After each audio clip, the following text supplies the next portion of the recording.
Chapter 8. Maybe I never told you that poetry was my very best friend, but he was. When I got home and had helped my dad with the chores and we were eating supper, the phone rang. It was Poetry's parents saying that if we'd like to, we could ride to church with them in our new car. I was glad. That meant Poetry and I could sit together in church. That is, if we promised to be good and not get into mischief. But it would be a hard promise for a boy to keep, especially if he was sitting beside Poetry, even in church. His being mischievous didn't mean he was a bad boy, though. I knew he wasn't. Some boys are made different from others. I guess, and Poetry was that kind. Right after supper, Dad had me drive the cows down the lane to the pasture. Be sure to shut the gate and hook it good and tight, he called to me just as I left the barnyard with our 5 big Holstein milk cows. I will, I called back. With a long stick, which I always used when I was driving the cows, I trudged along happily, thinking about tomorrow and wondering what we'd find, or if the map had been drawn by some crazy person and didn't have anything to do with the bank robbery at all. That was about the oldest and dirtiest envelope I've ever seen. The map looked as if it had been drawn 100 years ago. Well, 25 years ago, anyway. Or maybe 10. I heard Mom's voice calling me to hurry or would be late for church. When I got up close to the house, I heard her complaining a little to Dad, saying, "Whatever makes that boy so irresponsible?" Or some such long word. And Dad said, "He's a dreamer. He'll be all right if we give him the time." Pretty soon Poetry's family was there, and we were all in their car going up the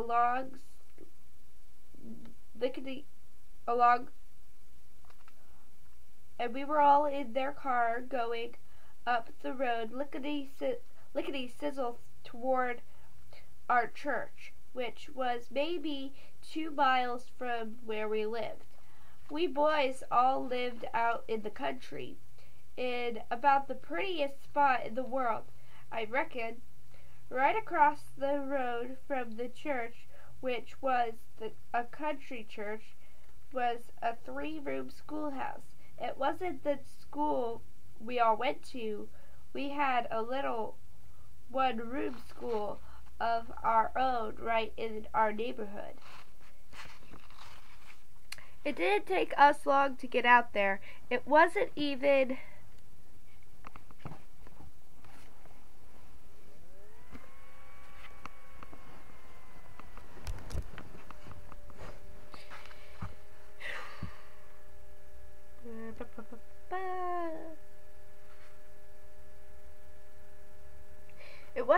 dark yet, and our car was the first one to drive into the big wide churchyard and park. Soon people came from all directions, and then the service began. Poetry and I held the songbook together, and I noticed he didn't look at the page more than half the time. He just growled along, singing sort of bass, knowing most of the words from memory, since he liked poetry so well.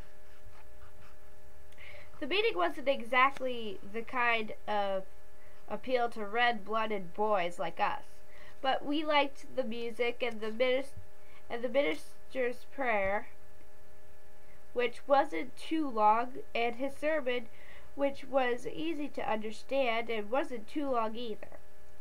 Then they had what they call testimonies, and different people would stood up and said nice things about Jesus and how much they loved him and how their prayers were answered. Things like that. I just sat kind of trembly on the inside because I love Jesus too, maybe as much as any of them did. And I was wishing the minister would say, now if any of the boys and girls would like to say a word, we'll ask all of the older people to keep still for a few moments. But he didn't. So I just sat there wishing I'd dare to get up anyway, but I didn't, half promising myself I'd do it next Thursday night, even if they didn't ask for boys and girls too. Hadn't Jesus died for boys and girls as well as for grown-ups? Even if I didn't know very much about it, I knew I loved him anyway. Poetry didn't get up either. He was being bashful on account of his voice being squawky, although I reckon that wouldn't really have made any of a difference to the Lord if Poetry really loved him. Pretty soon, while the minister was talking again, Poetry and I almost jumped out of our seats when he said, "This afternoon I was called to the hospital to see a man who was supposed to be a bank robber. He was just a young man, too. Poor boy. He was all broken up about it. Said he hadn't done anything wrong and was out there in the swamp looking for something. Poetry's hand was gripping my arm so tight I could hardly keep from saying ouch. Then our minister asked us to pray for the man that he might be saved because he wasn't sure the boy would ever get well, and even if he did get well, he ought to be saved anyway. Poetry and I didn't pray out loud, like some of the rest of them did, including my dad, but we prayed quietly anyway. Even if our eyes were wide open, there wasn't anybody in the world that could pray better than my dad could, not even a minister. He prayed especially for the boy in the hospital. Then he prayed for all the boys in the neighborhood and for all the boys in the world, who he had said would all grow up to be either good men or bad men, according to whether they became Christians when they were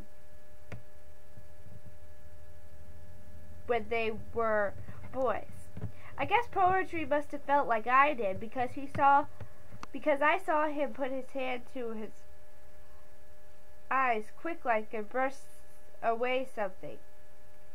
I was thinking, what if that boy had been one of the Sugar Creek gang, or even Poetry or me? Of course, he was 18 years old, and I was only 10, and Poetry was only about 11, or maybe almost 12. Well, the next morning my dad drove away in our car and was gone for about an hour and a half. When he came back home, I saw him take his big black Bible out of the car and carry it into the house and lay it on the table. He said he'd been to the hospital to see Barry Boyland, which was the name of the robber, if he was one. My dad was kind of happy, too. He's better, he said, and the doctor thinks he'll get well in maybe a week or two. What else? Mom asked. Even if he doesn't get well, he'll be all right. It'll be all right, Dad told her, because He took Christ into his heart this morning, and he's saved now. Mom seemed awful glad to hear that. She liked boys, and she wanted them all to be saved. And he wasn't a bank robber at all? She asked. They don't know yet. He says he wasn't. Says he lived out in California, that his parents were dead, and that he used to have an uncle that lived around here somewhere, and he had come to look him up. I asked him why he had been carrying a gun, and he said somebody told him that there were bears up in the hills, and he was afraid not to. And that when he saw the sheriff and his posse, he was so scared his gun accidentally discharged. They thought he was shooting them, and because he had black hair like the robber was supposed to have had, they shot him back, just to prove he really was telling the truth. Dad went on. He showed me a picture of his uncle, which he had with him, and I've brought it home for you to see. Dad took out of his pocket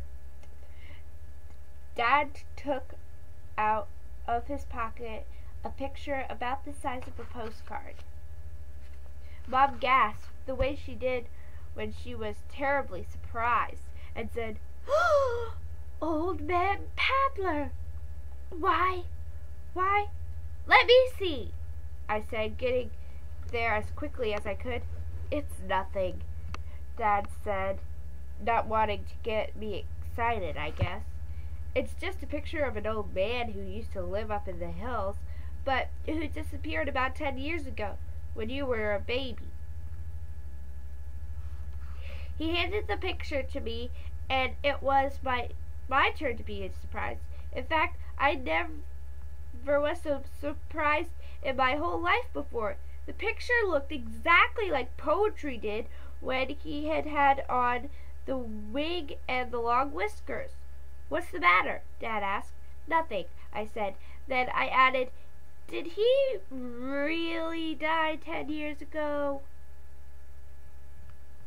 "He must have," Dad said, "although nobody seems to know what became of him. That's his old cabin up in the hills. You've seen it, and people say it's haunted. Maybe because nobody knows what happened to the old man. Anyway, I told Barry Boylan his uncle was dead, and he seemed very much disappointed. I guess you can tell that I, Bill Collins, was listening for all I was worth to my dad was saying, and thinking and trying to figure out the way Dad described the robber. He was the same one we'd seen yesterday, feeling around in the old hollow tree. I kept thinking about the wig and whiskers, and the dark glasses that Poetry had found, and the funny map with the picture of the old man in bed. I thought maybe Barry's uncle was the crazy old hermit. Maybe he even drew that map himself, and maybe he hid it there too in the old tree, and hid the disguise there too. But why? I asked myself. Anyway, maybe we boys could find out that afternoon. Now that we knew there wasn't anything particular to be afraid of, it would be like some new game. Only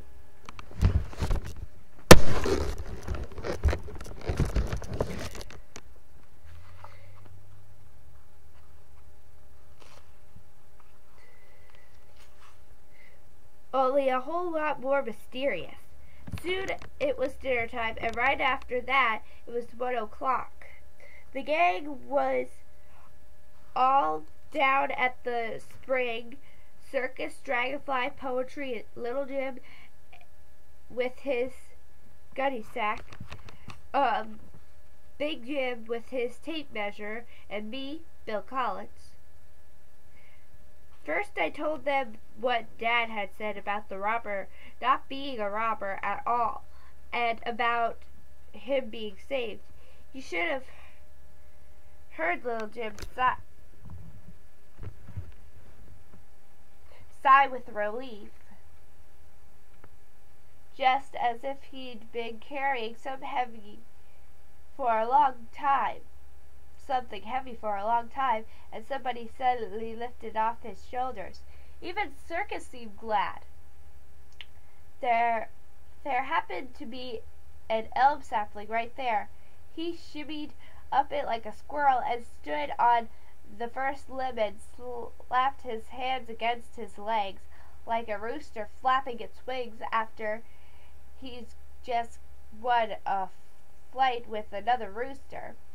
And then Circus crowed in a way that sounded like our old red rooster at home. We called a meeting and decided we'd start looking for the treasure, or whatever it was, right away. If we found it, we could help pay the hospital bill for Barry Boylan. You see, if he didn't have any parents, maybe he wouldn't even have enough money to pay it himself. And if he was a robber, well then, maybe we'd find the stolen money and get a reward. So pretty soon we were all there at the old tree again, measuring off 20 yards this time, which is the same as 60 feet, you know. It looked like 60 feet was going to be right under the biggest wild rosebush of all, the one with the sharpest thorns. We measured all over again to be sure, as near as we could figure, going straight east. That was just where it was, and that meant that whatever buried there, if anything, must have been buried before the rose bush started to grow a long time ago. We just walked around, all of us being barefoot, couldn't decide what to do. And Little Jim laid his gunny sack down right under the bush, laid himself down on top of it, and started raking away at the leaves and dead grass with his stick. We knew he'd found something when we could hear a stick scraping something hard. Big Jim got excited, and in a jiffy he was down there too, digging away with the woodsman's hatchet he'd brought. We were all pretty disappointed at what they found. Nothing but a flat rock about a foot wide, all overgrown with moss and half buried in the earth. We stood there looking at it and felt spooky, for if you could see it plain as day, that it wasn't an ordinary rock. The fact is, it looked like a little bit like an old-fashioned tombstone, like the kind we have in our church graveyard, only it was lying down instead of standing up. Big Jim was digging around it and was just about ready to pry it out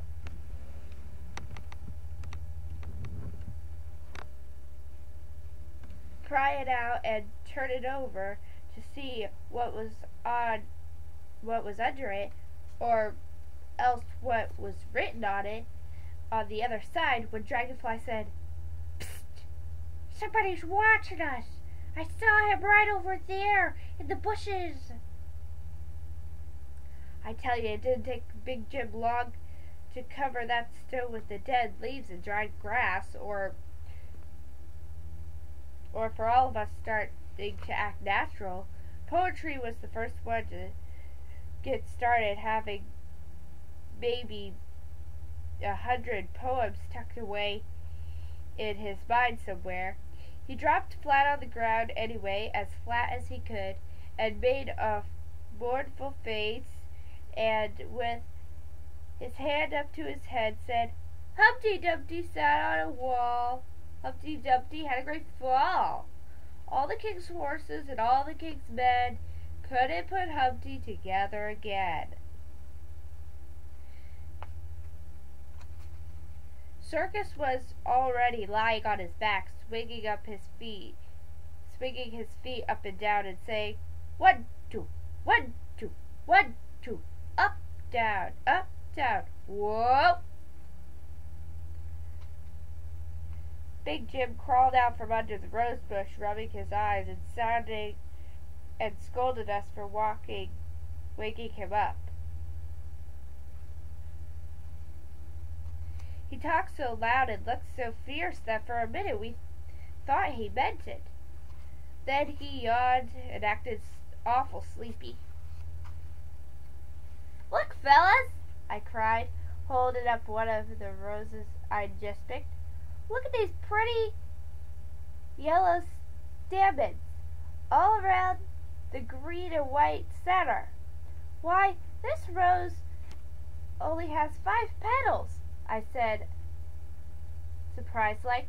A statement, you know, is the part of the flower that carries the pollen.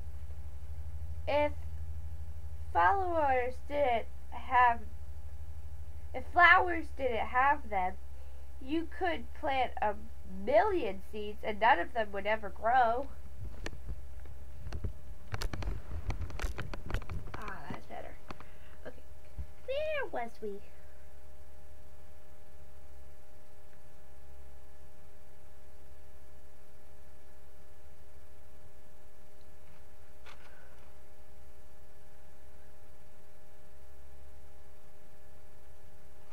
But none of the boys were paying attention to me. So I started looking for birds with my binoculars. In a moment, I was looking at a big red-winged blackbird swinging in the top of a little tree along the creek, his scarlet shoulders shining in the sun. I swung the binoculars around as though looking for some more birds, and then I saw somebody, sure enough, right over in the bushes. And would you believe it? He was an old man with long white hair and whiskers, only he didn't have dark glasses on. Yes, sir, he looked exactly like the picture of the old man I had seen of Old Man Paddler less than 2 hours ago. I lowered my binoculars quick as I could, quick as I looked around to see if Poetry was still with us, and he was. Well, that meant we'd have to stop looking for the treasure now, and wait till we were sure nobody was watching us. In fact, Big Jim said we'd better all go in swimming and come back later. We were just starting to leave when the man came out from where he was hiding and began hobbling towards us, looking awful mean-like. You could tell he was angry about something, for he waved his stick and shouted, "Get out of here! Don't you know this is private? His property belongs to me? You little rascals, get out, I say! Run, or I'll have the law on you!" "It's Old Man Paddler!" I cried, and started to run. In a flash, the whole gang was running helter-skelter through the woods, just as fast as we could. And we didn't stop until we got to the spring, where we all dropped down on the grass and rested a minute so as to catch our breath and get cooled off before drinking.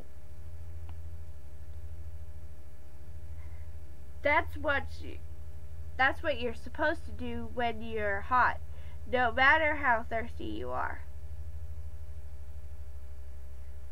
Did you ever see a man so mad in your whole life? Dragonfly asked. I never did, Circus said, filling one of the paper cups. Of course, we'd all heard about Old Man Paddler living up in the hills a long time ago.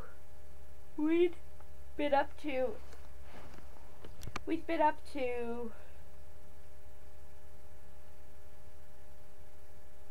his empty cabin 2 or 3 times, but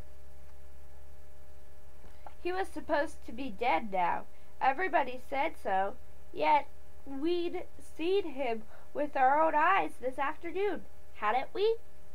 How can a man be dead if he's and still be alive? Maybe we saw a ghost, Circus said. My dad says this swamp is haunted, but I never believed it before.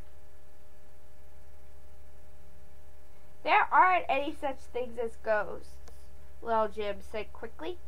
'Cause my mother says the Bible says that when a man's dead, he's dead for good, and that if he doesn't go to heaven, then he goes to that other place, and nobody ever comes back again. Somehow I knew Little Jim was right, but I decided to ask Dad about it when I got home that night. Anyway, Big Jim still had the map.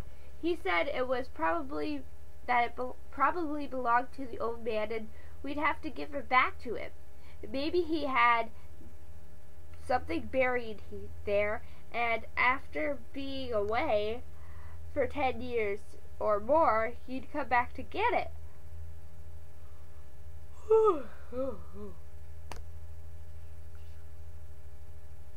We decided not to go back today, but to keep it a secret about the old man, because we didn't want our folks to worry about us.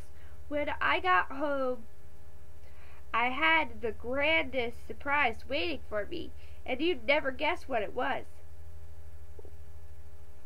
Let's hurry and get your chores done, Bill, Dad said. You've been such a good boy that you may stay all night at the Thompsons, and you and Poetry can sleep out in their backyard in his tent. Well, that was something I'd been waiting to do ever since school was out, and Poetry had put up his tent. You can guess I didn't waste much time helping Dad with the chores, even if ordinarily I am kind of lazy about it.